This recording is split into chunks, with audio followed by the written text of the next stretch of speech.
Hey guys, welcome. So today we have Mr. Bob Penney, and we're going to be talking about protecting one of the greatest assets you have, which is not just your home, but your family as well. So, Bob, give me a little bit about yourself.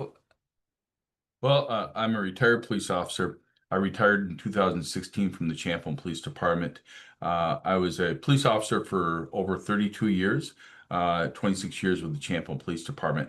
When I retired, I was the investigative sergeant for the Champlin Police Department. And also during that time, besides training the department and the public around Champlin there, I also was an instructor for 43 years at the Law Enforcement Training Center, which is at Brooklyn Center, or Brooklyn Park. I just retired from there about a month or so ago, and I taught for them. I taught in progress crimes and also defensive tactics, use of force. In 2016, when I retired, I decided I wanted to continue to train, not just law enforcement, but the public. So at that time, I started my training company, Penney Training, in 2016, and I just offer a variety of trainings that are based off my training experience as a police officer. Yeah, and I think for me, I think I've heard about you back probably in 2018 or so, something back then, and then you did an education for one of our networking groups. And then also throughout the years you've come and visited our Biz to Biz chapter in Elk River. And then through that, like every time you came with like not I think sometimes in the industry, like some people, they kind of I don't know what the term is, but I just noticed like that you are present. I think that's one of the Yeah, best things that I love thank about you. hearing you, and then also your education, right? Obviously, you have all this experience, but the way that you're able to inform and help people, and people in my space, like you've come to our office and spoke, you've come to different events that we've held and spoke, and so it's a really big honor to have you here, Oh, and thank it's a you. privilege to get to do this. So. Before we get started, I do have a couple questions for you. So like right now, as you're doing education and things like that, what are some of the things that you're seeing in culture? You know, COVID happened, now we're after COVID. What are just some things that you've kind of seen differently in culture and then in the spaces that you're kind of helping like educate and things like that? Have you noticed like the just the climate's a little different, people are a little different, or is it kind of staying the same where people are more curious just about the education of it, or is it more like it's becoming more practical? Well, it's interesting. What COVID did was it drove people inside. And so what we saw was obviously people leaving their workspaces outside and bringing them home. And that created some issues, but also solved some issues. Mhm. The fact of the matter is that, a lot of crimes happen during the daytime, especially around the home. Mm. And so by bringing people into the home, it kind of took care of that a little bit or Mhm. assisted that. But then also it can cause more problems because people are at home possibly Yeah. when these things are happening. Mm. And the other thing is, I think it was just the communication issue with COVID where we weren't talking with people and have as much interaction Mm. with people in general. Yeah. Yeah, and I think that was one of the first things that I don't know if it was you who spoke about this, is that businesses get hit at night and homes get hit during the day. That was like something that started to switch during COVID from what I remember, but I don't remember if it was an education that you did, or it was just something that started to happen more often because most times at night was what was going on, and then it kind of switched back over. But I'm not sure if that was if it's accurate or not. And I'm not sure if it's accurate that that's changed dramatically, but it is true that most home burglaries do happen during the daytime, Hmm.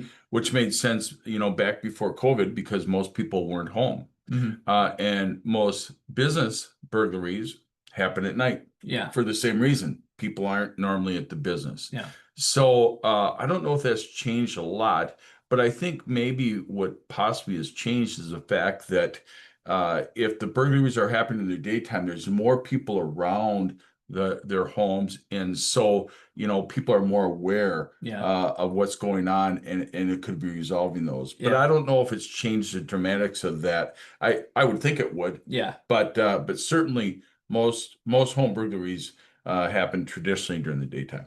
Yeah, and so like when you're back at the police department or like kind of going through that, was a lot of what you're doing both in a commercial space and residential space, or was it more geared towards one or the other? It was really geared more for residential simply because in Champlin we didn't have as much commercial. Hmm. So it was really more based towards Yeah. residential issues and stuff. Yeah. All right. So that was kind of like some things that I was thinking about, and I have like a whole list of questions I want to go over. But before I get into this, so what do you think is what aren't people asking you that they should be asking you more of? Or like what is a certain aspect of the home, is there, because a lot of times it's not like that we're arrogant of it or ignorant of a situation, but it's more of just being informed. What are some of those things that you see that can really help somebody, move them along into a better space, and then, kind of go through the key points of that. Sure. When I was preparing for this presentation, I looked at the things that I felt homeowners should be aware of, as I was in police work and that could assist them. And the first thing I wrote down here in preparation was I really want people to think during this presentation, opportunity. Hmm. Keep that in your mind, opportunity. And why I say that is this, is bad guys and people who want to commit crimes, they're looking for opportunities, whether it be, a personal, safety, or whether it be home safety. They're looking for the opportunity to commit whatever crime they want to commit. So when you look at that, what we're looking at, what I look at when I do an assessment of a property or talk to people is how do we take away the opportunity from the bad guys? That's the key. Yeah. And so there's a lot of ways we can do that. When I start out, when I look at a property, whether it was when I was a police officer or now when I'm doing a survey for someone, is that I look at from the law enforcement standpoint of SEPTED. SEPTED stands for Crime Prevention Through Environmental Design. Hmm. And what that simply means is I look at the outside of the property and look at things that we can change environmentally that would take away opportunity. Yeah. That's basically it. So we start out and I look at, are there bushes that are blocking windows and doors and places where people can hide? Do we have coves? Do you have fences and with gates where people can either access or hide in those areas? Do we have things out and about around the home that would allow people either to gain entry into your house or up in different levels and whatnot. And it reminds me of when I was preparing this, reminds me of a story when I was with Champlin that we had a school that we didn't realize it, but everybody knew how to get into this particular school through a window. Yeah. We didn't know that, but until we resolved an issue in time. But I found out how they were getting into the school was they had put a dumpster at a lower level roof line on this school. And so it made it very easy. People would just jump up on the dumpster, go onto Hmm. the roof line Yeah. and in. And so those are things we look at, like how are we making it easier for people to gain entry Hmm. into your home? So that's the first thing I look at. And then when I do an assessment and when you look around your property, in the daytime, look at things like I mentioned bushes and things that cover things and fences and whether or not you have gates, things like that, and whether those can be secured Hmm. or not. And then the big thing is come back at night. Okay, obviously, if you live there, just look around at night. And what I look for immediately is lighting. Hmm. Lighting is the simplest, thing that you can do to resolve a lot of issues. Realize this, bad guys don't want to be seen. Yeah.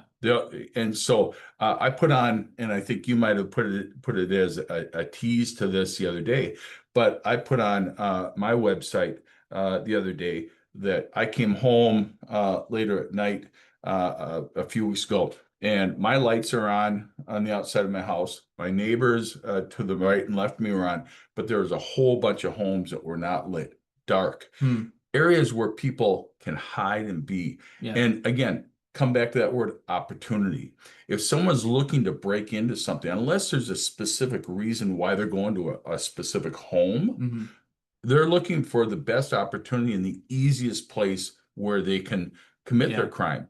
And so you light up an area. Hmm. People don't want to be seen. Now you can do that a lot of ways. You can turn the lights on every night, or like I suggest to a lot of people, you can buy a light bulb out there for about $7 or $8 Right. at many different stores. And it goes on all by itself at night, at dusk, and at dawn it turns off. And it's really easy and simple. So that's one way. The other thing is look at what do we have scattered about our property, like cars. Hmm. Okay. A lot of people, have too many cars to put in their garage. Okay. But number one, how are your cars parked there? Are they locked?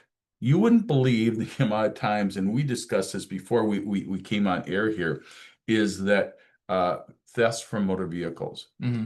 Majority of time when we handled theft from motor vehicles, the police department, we found the car was unlocked. And if it's a simple thing, just lock your car. And you wouldn't believe the amount of times that we took reports where the vehicle had been unlocked and there was valuables inside. Yeah. So, lock your cars. It's the simplest thing. Yeah. And then make sure that you're shutting your garage door. And then during the daytime, I switch from nighttime to daytime here, but make sure even if you're home, lock your house. Hmm. Lock your house even when you're inside because, bad guys come around, they're going to try those doors, Yeah. things like that. So, So here, I got a couple. Hey, people who are here and joining us, see you. Hello, Daryl. If you got any questions or anything like that, feel free to write us and we'll try to go through them.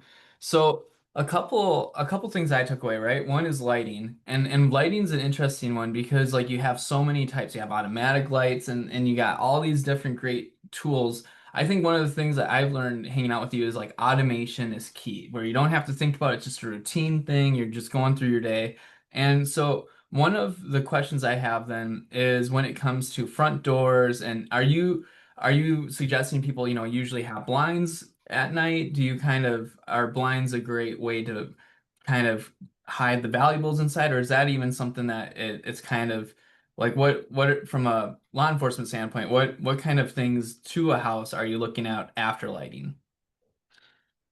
well, the big thing is security. Okay. So you say about pulling blinds and stuff so people don't see what you have in your Hmm. house. First of all, if you got people who are coming up to your home who are, hanging around or looking around your house, that's an issue. Okay. Hmm. And that needs to be brought to law enforcement's attention and advise them.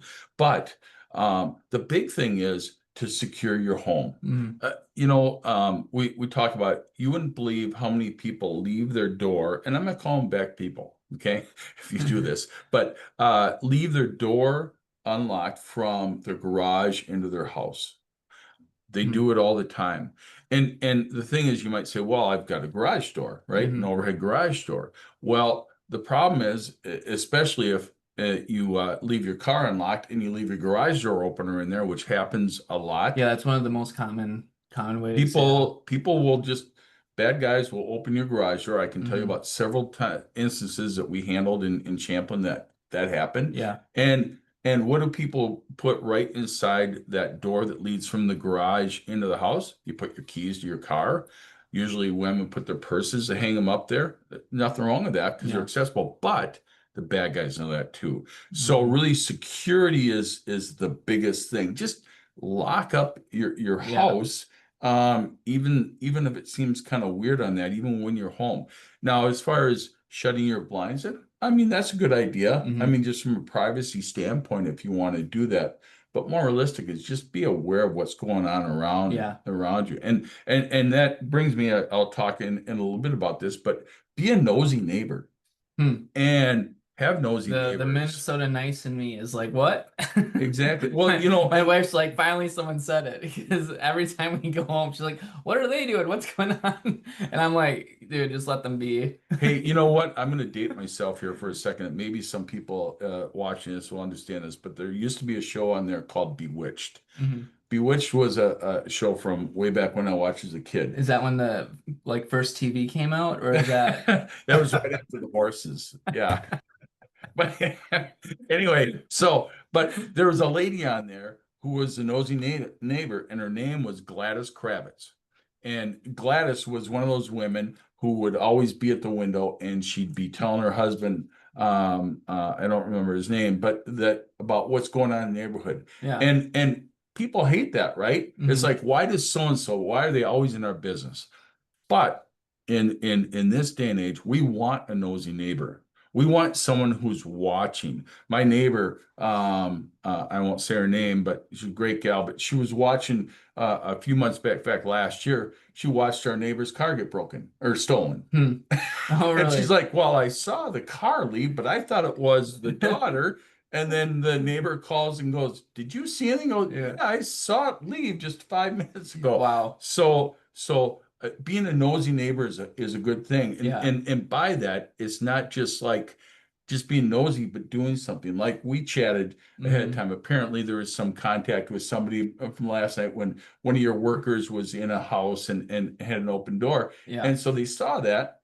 And instead of then doing what they should have done, which was either contact you and saying, hey, listen, you guys Yeah. left this door open, Hmm. or contacting the police because they thought someone was in the house, they should have done that. So it's good to be nosy, but then follow up on it. Hmm. Because a lot of times in law enforcement, we would, as an investigator, I'd go out the next day to handle some sort of crime, and we'd do a canvassing in the neighborhood to see if anybody saw anything that might help us. And ultimately, we talked with a lot of people who said, "Oh, well, I did hear something last night about 2 o'clock in the morning. My dogs were barking, but I looked out, I didn't see anything. I Yeah. didn't know who to." And by then, it's too late. Mm. So. Yeah. I think here real quick we do got a question from Mr. Darrell. What would you do with several ground level windows to a bedrooms that someone could break in through one of them? So it's interesting. I did a little more research just the other day, and there's a lot of locks and different things, Daryl, that you can put on your windows, whether they be your sliding glass doors or just your general windows themselves. And it really depends upon what type of window you have.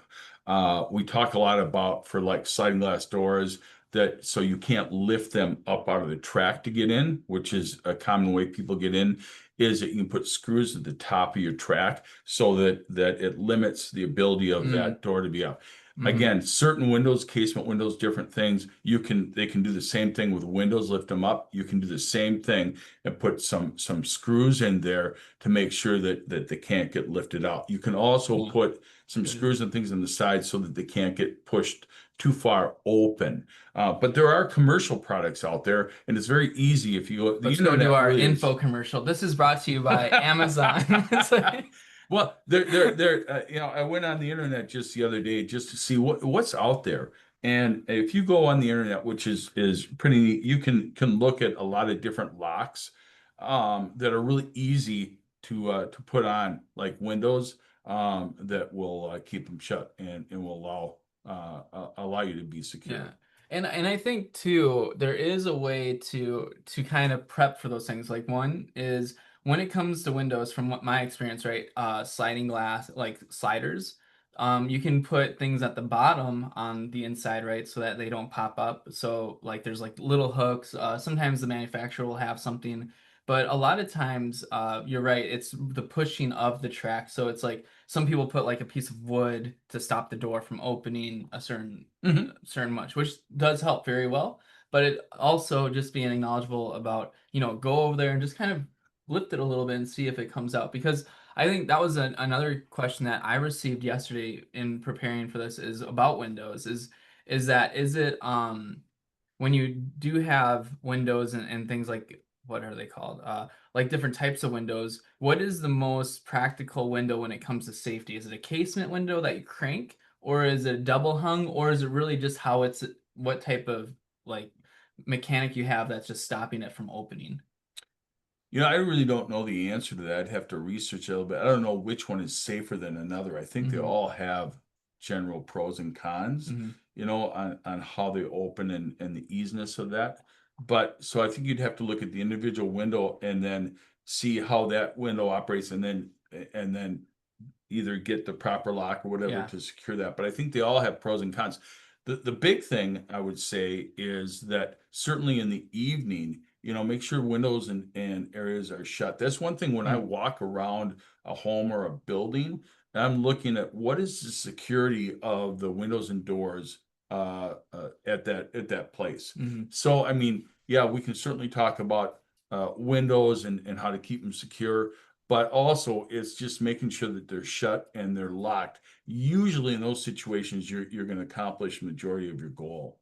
Yeah. And then this is another question. Is there like certain well, kind of brings up a memory too. So when I was like 18 years old or whatever, I couldn't drive back home for some reason, so I went to stay over at my brother-in-law's house. So I told them like, "Hey, I'm coming over." And they so when I got there, it was a lot later than I thought because I was still out with my friends. So I got Hmm. there like 1 or 2 in the morning Hmm. in Big Lake. And so I went and like I knocked on the door, did the doorbell didn't ring, no one heard me. They didn't have a dog yet, so no one woke them up. So then what I ended up doing, I'm like, I'm not sleeping in my car, and the drive was another whatever. And I knew as soon as I got home, and my dad knew I was coming home at like 2, 3 in the morning, they're gonna yell at me. And so I was like, all right, I'm like, what can I do here? So I decided to like gently break into their house. So this is what I did is like I went through, looked at the door, looked at the window, took a credit card, tried to swipe up, swipe the door, and then with the window I tried to pop it because I knew a little bit about construction type stuff. And so I actually they had a deck on a split level, so it's probably about 8 or 9 feet up, and I somehow like climbed my way up on the deck and then popped the sliding door was locked, but I popped it up and went in. And I texted people like, "Hey, I'm there." No one responded. I'm like, okay. So then I was sleeping on the couch like 15 minutes later, and my brother-in-law's over there with a screwdriver. He's like, "Who goes there? I have a gun." And so Luke, I peed myself. Brittany was excited because Luke finally, Luke was protecting the home. And but that's the thing though. It's like it's kind of obviously like my situation's a little bit more comical, but that's really how like the more resistance you can have to somebody coming into your home, the harder it is. Like I don't know. I was really obviously really strong athletic, so I could just climb up a deck post somehow and get over there. But it's like I think that's another thing that you like that you're covering here is like one, if their house was lit, there was no way I was going to break in that backyard without someone seeing me. I Hmm. mean, I was making noise. I like fell. Like I got up there on the deck and I like fell once. So that's one thing. And then the other thing is like we had a neighbor named Gary and he lived across the street. He was always outside smoking his cigar. And he would call my parents for like from what I remember, I think my mom's on here. You can tell me. Oh yeah, she's here. Like I remember Gary like telling my parents everything that we did. If it was a bottle rocket or whatever. And at the time, I'm like, Gary, stop. Yeah. Well, of course. Right? But I think that's the thing too is like there's a place between like your playful neighbors, kids, and they're kind of goofy and Hmm. they're a little bored, so they're doing stuff. And then there's also like the repeat offender who's coming in your area. So one of my questions that was written to me was, so let's say that you have a neighborhood. Is it usually do people just come by a neighborhood and check things, or do they know the neighborhood ahead of time? I would say normally they know the neighborhood. Hmm.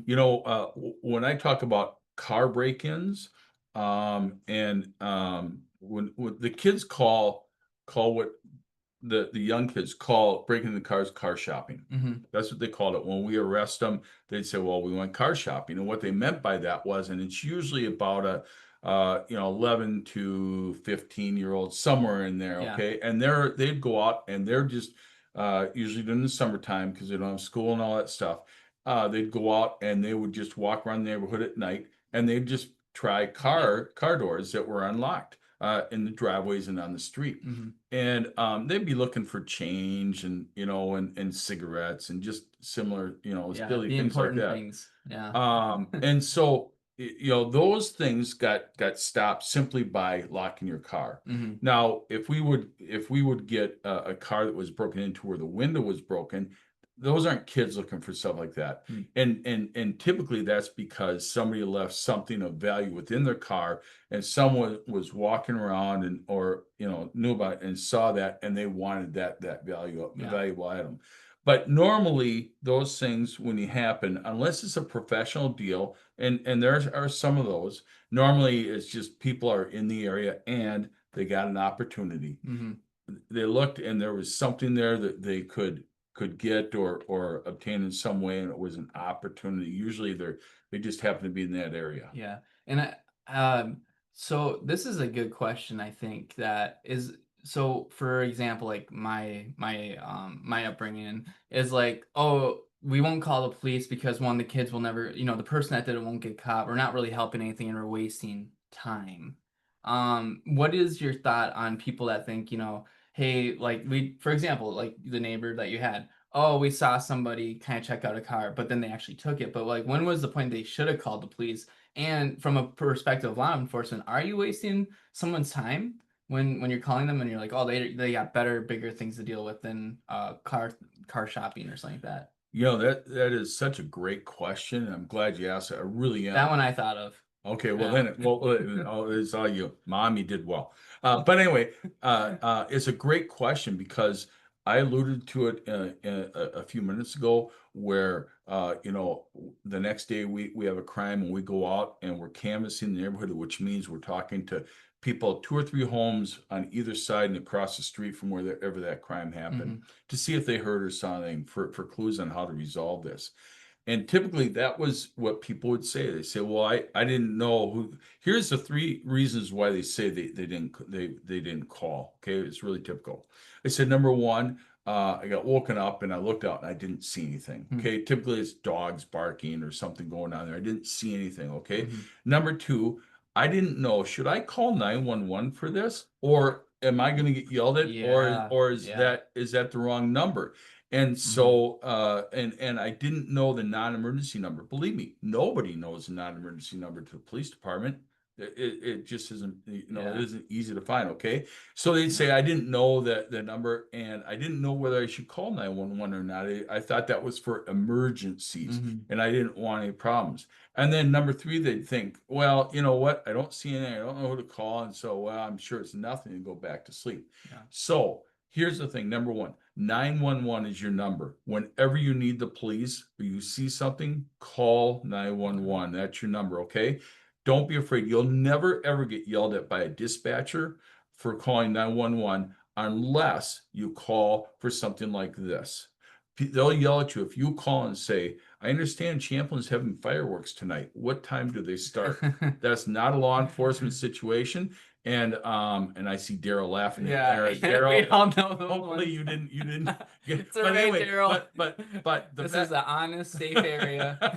but the fact of the matter is that they'll never yell. So 911, just remember that 911 is your number. If you see something suspicious. Now, coming back to your question, is when you should call. Like the person who contacted you last night because they saw that you left some doors open or felt that you had or felt someone was in there, they should have called immediately. Hmm. As a police officer, nothing is more frustrating than later on, 3, 4 hours, somebody says, well, I saw this, but I didn't know what to do. Okay. Hmm. And the other reason why people don't call, and this is on it, I mean, good for them. They're being really nice, as they said, we don't want to bother you. We didn't know if you'd be busy. As police officers, we're professionals. Hmm. Okay.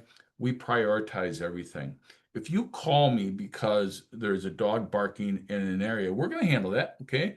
And it's disturbing. We're going to handle that. But we're not going to put the medical on hold to go do that. We're Right. not going to put the Right. Hmm. burglary on hold to go do that. Okay. So we're going to prioritize everything. So don't be afraid to call and say, or that you're concerned about something. And the time to call is when you see it and when you're Hmm. concerned. Hmm. Don't wait until your wife gets home and say, geez, I saw this. Do you think I should call? Yeah. Because then it's too late. And Yeah. then that's frustrating to the police. So we're going to be much more frustrated with you if you call us later on Yeah. than if you call us and we come there and we find nothing. That's our job. Yeah. Our job Hmm. is to respond to that. So don't ever be afraid. 911 is always your number to call. Yeah. Yeah. We should um like I was like we should all practice that right now. But the other thing I think is interesting is like we had an emergency a while ago that we had to call 911 for, right? And it's like you're and this is more of my ignorance too. It's like learning how to give adequate directions and being, just acknowledging where you're at is really important when in a, it's something that a lot of people should practice, because I did not practice that. I didn't know where I was on White Bear Lake. A situation called, I mean, we had to call in a situation, a car flipped over in the ice and it was like going in the ice, whatever. And so my wife's like over there, it's like, we're by a lake. This And what? no, hold on, hold on. This is my perspective of it. Oh, now Yeah. you're in trouble. but but my point is just to be aware and teach somebody, like, hey, when you go through these things, like the what, the where, and then like the how of what's happening, Yeah. because we're doing the why, but the Yeah. why sometimes isn't as important because it's the where, because then they know someone's in the area, they can start moving towards that while you're taking 6 minutes of stuttering to try to explain the situation. Yeah, and and that kind of comes into other topics that we talk about another Yeah. time is personal safety, right? And just being Hmm. aware of your surroundings and where you are. But understand this, and this is one of the frustrations that we hear about a lot in law enforcement is that I call on something to dispatchers and they ask me 1,000 questions. Mm. Well, there's a reason for that, but understand why they are asking the questions. They're not waiting till the last question to start people to get over there. They've already started the police. They've already given out the information. Their friends are other dispatchers are working on this, and they're getting that information. So just understand is they're saying, well, what's your name and what's your address? And you're like, well, get people over here. They're coming. Okay, Yeah. they're already coming. They're Yeah. professionals. They know what they're doing. They're coming. Okay. Yeah. But and they're gonna ask you that information. And if you just don't know where you are, and let's face it, if you're out and about and you see a car go through the lake, that's a pretty traumatic situation. Even if you knew where you were, you might forget because it's Yeah. pretty traumatic. Yeah. They're gonna elicit that information from you, and they've got the technology to go on your on GPS on your phone and stuff like that, so they can Yeah. help you out. But it's always good to know where you are. But understand they'll get that information from Yeah. you. But the biggest thing is don't think because they're asking you all the questions, because we hear this all the time. People are screaming on the phone, well, just get somebody here Yeah. because they Right. keep at, Right. well, how about this? And they might be I'm gonna asking, know well, what you need. yeah, Yeah. but Mm. they're not just sitting there writing this down, typing it in, and then waiting until you're done to send somebody. They've got the proper equipment coming Yeah. out. So Yeah. I didn't mean to derail us there. Well, let's continue on. Well, we have a couple questions here. What's your take on modern security smart systems and motion sensors? yeah, I like them. I put in here um, some general tips for home safety, and Yeah. Jess and I talked about that at the end of this. We'll put together or put in here 10 things, 8 to 10 things that you can do on a routine basis to make your home safer. Hmm. But as I put in here, those are several things I have in there. Let me go through it, but then I'll talk Yeah. specifically about that. Yeah. Okay. My first tip is what I talked about is lighting. Huge, huge around your house. Locking your doors in cars. We already talked about that. Even the daytime, and you're inside door from your garage to your home. Have a nosy neighbor. We talked about that, and be a nosy neighbor, and Yeah. and do something about it. That's the key. Just don't be nosy and discuss it later. And then one area that we kind of talked about is monitor the area around your house. Be aware of what's going on. You talked about when you were a kid and the Mm. neighbor that what I was calling you, and I even I grew up in an era where not only would they tell your parents, but they come out and they do something about it. I Hmm. mean, and my parents afterwards wouldn't say to them, "Why did you do it?" They'd Mm. say, "Why were you to me doing that?" Yeah. And so we had parents all over. Hmm. So, but Release the helicopter parents. yeah. Yeah, that's what I'm Oh boy. saying. And they can be a real pain in the neck. Yeah. They really can. But and especially if you're a kid trying to do kid stuff, you Yeah. know what? That can be a problem. But monitor the area around you and don't hesitate to call. We really just talked about beat that to death a couple minutes ago. But monitor the area around you. If you see things that are weird, because you know who belongs. And Mm. that's what when as law enforcement, we'd always talk to people and say, well, do these people belong here? I don't mean like, they live there, but is this normal? Yeah. Okay. And the other thing is, we've all had this where you get into a situation and you get the butterflies, right? Hmm. And you're like, and the hair goes up on the back of your neck.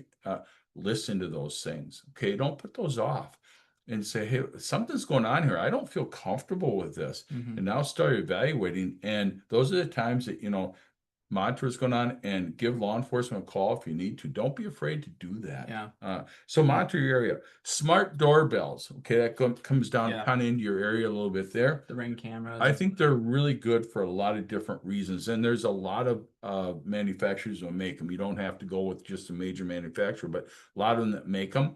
And, they go to your phones and whatnot. They're good for a lot of reasons. Number one, people approaching your homes during the daytime, if you don't know who they are, that can be a dangerous thing. Most of the time it isn't, but it can be a dangerous situation. So I always recommend don't open your door to somebody that you don't know.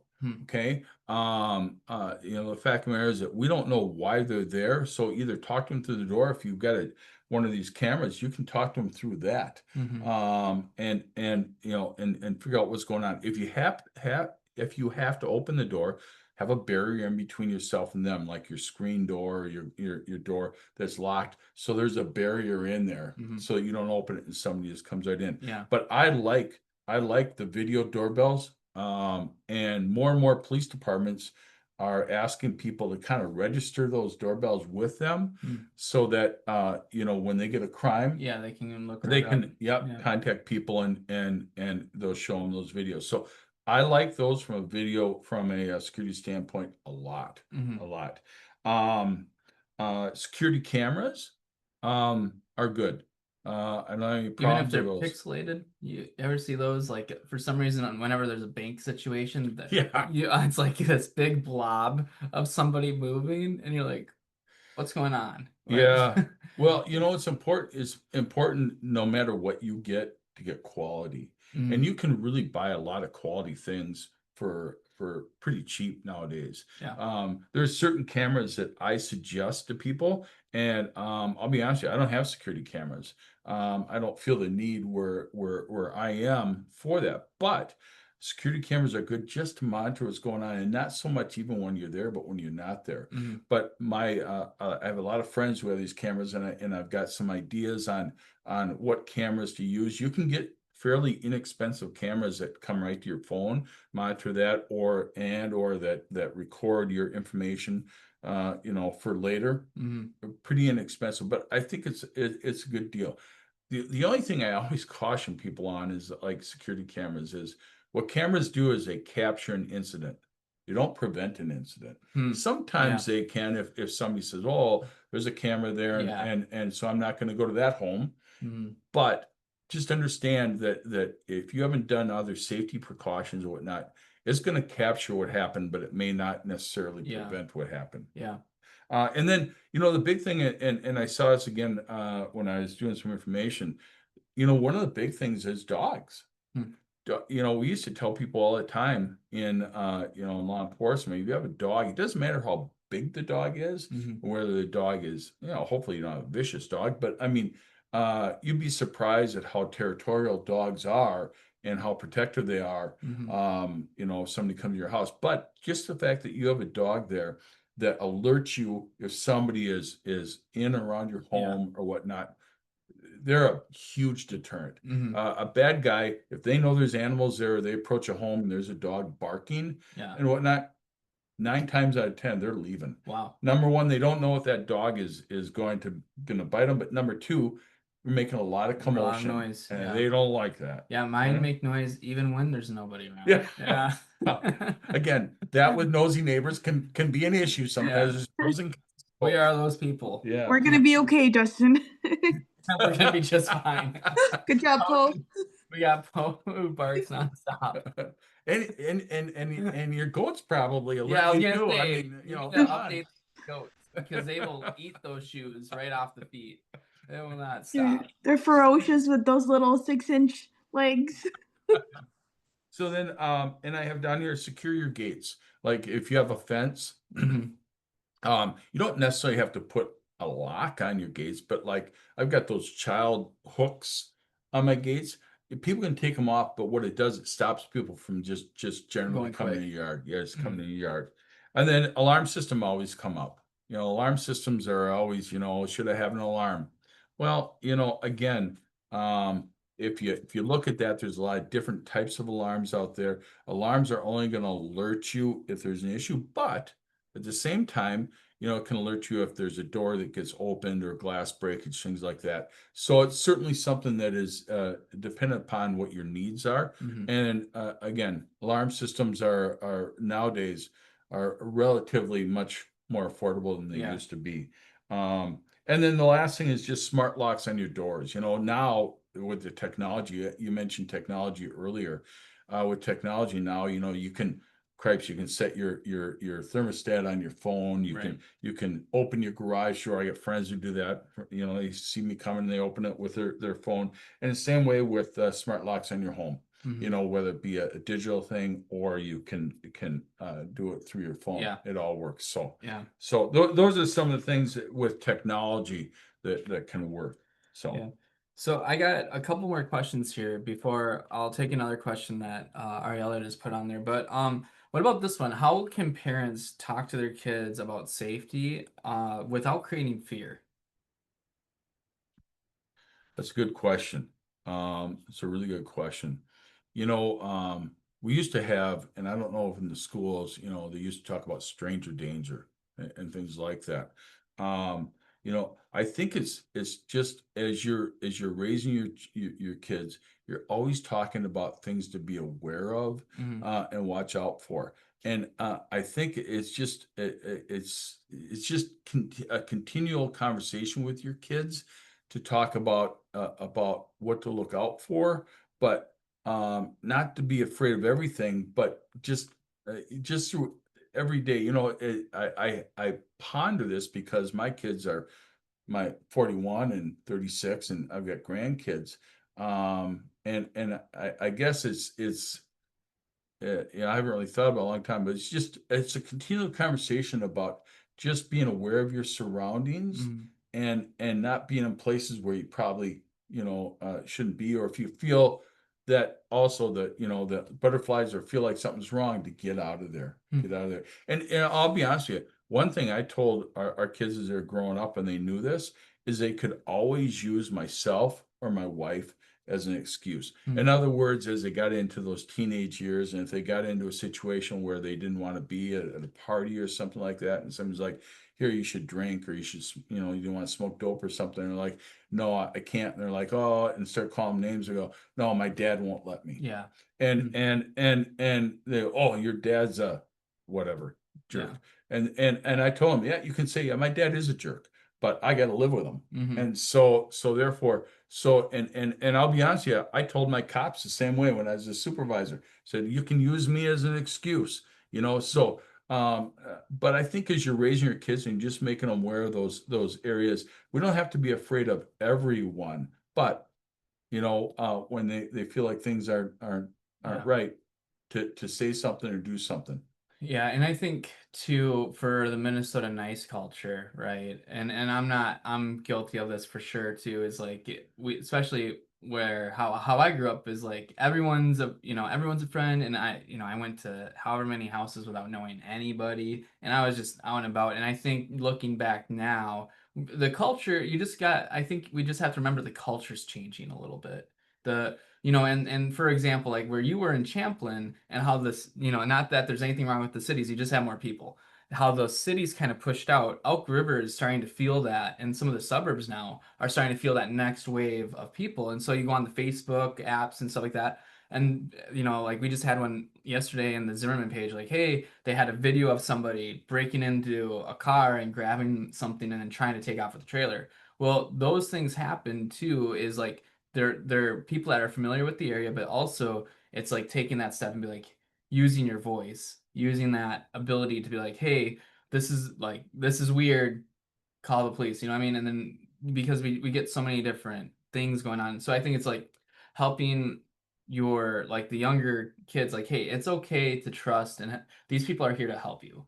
Hmm. And not only that, but like your parents are here to help you navigate these things because you're gonna experience things that you never had to deal with before. So it's just kind of having that education, but not paranoia, but Hmm. just that line between the education and then also the line of the action. Like what, all right, this happened, this is what we were gonna do. And again, it really, to me, it comes down with that everyday contact you have with the kids, because you're talking about situations just all the time, and oh, that doesn't seem right, or it's just that general contact with your kids. One concept that my wife follows completely, and I got taught this many years ago at a police training, and it was a California Highway Patrolman. He talked about and his saying was this: if it's predictable, it's preventable. And his examples were like, if he goes to a gas station and they got the big tanker truck and it's filling up all the tanks, he goes, I leave, because those things sometimes blow up. Not all the time, but they blow up. If he goes to a store and he sees the armored truck there who's picking up money with, he says, I leave, because those things get robbed.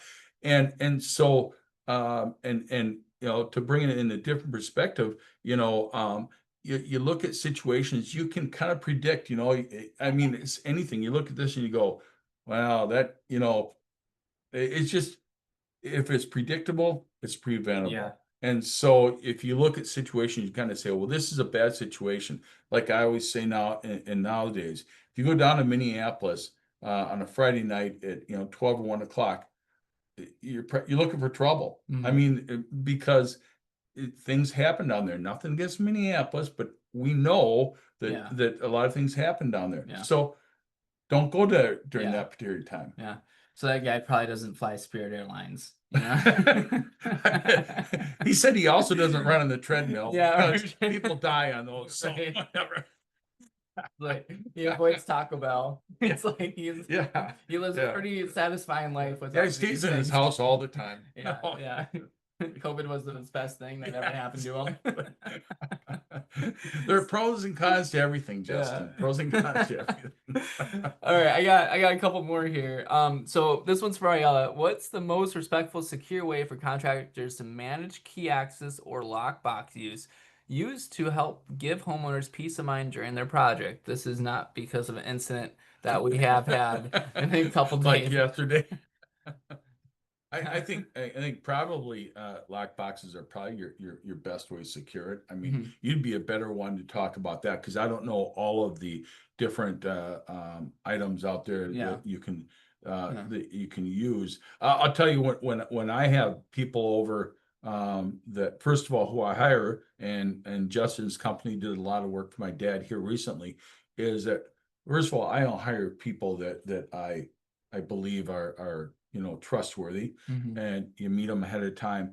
And a lot of times those people have, heck, when a couple years ago we had our kitchen done, and those people, we were in Florida during a lot of time. So I had a lot of trust. I'd met those people, whatever. They had a key, so they could get in and out. So whether it be, a key, or maybe a lockbox, or even giving them the garage code that you can change afterwards if you're comfortable with that, I think those are all good ways. Yeah, and I think on our side, right? So for us, we have like an online project management system. Like you actually need a way to view the documents. So we do have some documents on like at the house, but typically all the important things are on that back side, so they're accessible only for those people that have access to it, that are in that routine. And I think that's one way. The other thing is, with the lockbox, I mean, we're learning and we're getting better at it, because a lot of my guys, right, they've been in the industry for 15-20 years, so the culture has changed in the expectation of, for example, like now, before it was like we'll be there sometime between 8 and 5, and then we're getting materials, we have so many different things. Like people think we just show up and work. That's 1%, maybe 25% of what we really do. It's planning, preparation, and all these things. So our guys who have are beautiful people, it's not like they're trying to do anything on purpose, but then they're like, oh, I'm running late. Well, they're supposed to be at 9 o'clock. They forgot to tell you at, they told you at 8:50, which we're trying to change the culture. We're doing, we will change the culture eventually here, because it needs to happen. But I think that's like one of the ways that we have found that really helps protect the homeowner, is keeping things from not, just out of the public's hands. And then also things, for example, just timing, letting, Hmm. we are getting better at telling people when we're there and things like that, but it's still, you still have a cultural experience because some of the guys, right, they literally just got emails like 6 years ago. And, and so it's like helping, but the thing is they're incredible at their craft. And so, but it's like embedding that and being like, hey, this is our customers and clients need a different type of communication Hmm. that isn't like their language of communication is separate and different than ours because they're in a different Sure. industry or a different, cultural experience and things like that. I had a couple more here. That was a good question, Ariella. Thank you so much. Is there like a Thanks, golden Chris. rule? What? She said, thank Thank you. you. Oh, you're good. You're good. So, is there like when you're looking, we're kind of looking at these things, we have a checklist that we're going to be giving out here. Is there kind of like a golden rule that that you follow that whenever you meet somebody or things like that, are you like, hey, if you're in the Malacca area, you shouldn't worry about this. But if you're in Brooklyn Park, like is there something that you can give to everybody to kind of like help them along in their personal safety journey? I don't know if there's a golden rule, but the thing is, when you live in an area, you know the area. We talked about that a little bit before about you're familiar with what the normal kind of flow is in your area, around your home. You know the normal flow, you know the normal cars coming in. And even though you may not know all your neighbors, relatives, or friends, you kind of see the same things, and you kind of like, oh, okay, well, that's normal for them to be home during this time, or that's normal for this. And that's the big thing. It's just kind of understanding how do I feel about the normal flow, and then all of a sudden, something seems out.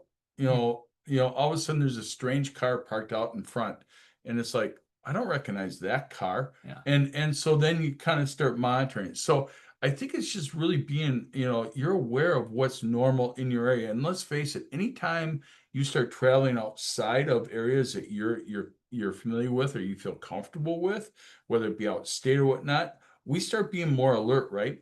And Mm. things are weird because I don't know if I go into a certain area and I see Yeah. activity, I'm like, is that normal for here? That makes me feel kind of weird because that's not normal where I'm from. Hmm. So then I guess it's just when you go into areas that you're not familiar with, whether it be a different city or state, just be more aware of your surroundings and more prepared Yeah. in general because and if you're going to go someplace, I mean, I think we all do this, you do a little research of what's going on around that area. Yeah.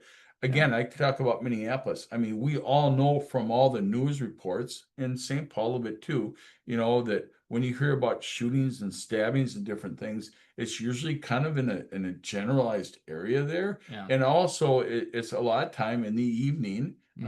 early morning hours. And so again, you come back if it's predictable, it's preventable, stay out of those areas during that time. Yeah. So Yeah. and just do some research if you think Yeah. there's problems and they've got a history of issues. Yeah. So, thank you so much for being with us. Where can people find you at? I'm at www.copperpenny.net. That's my website. If you go on there, you'll see that I offer a lot of different trainings. And if you have any questions, whether it be off of this webinar or anything else, you're always welcome to. There's an area there to contact me.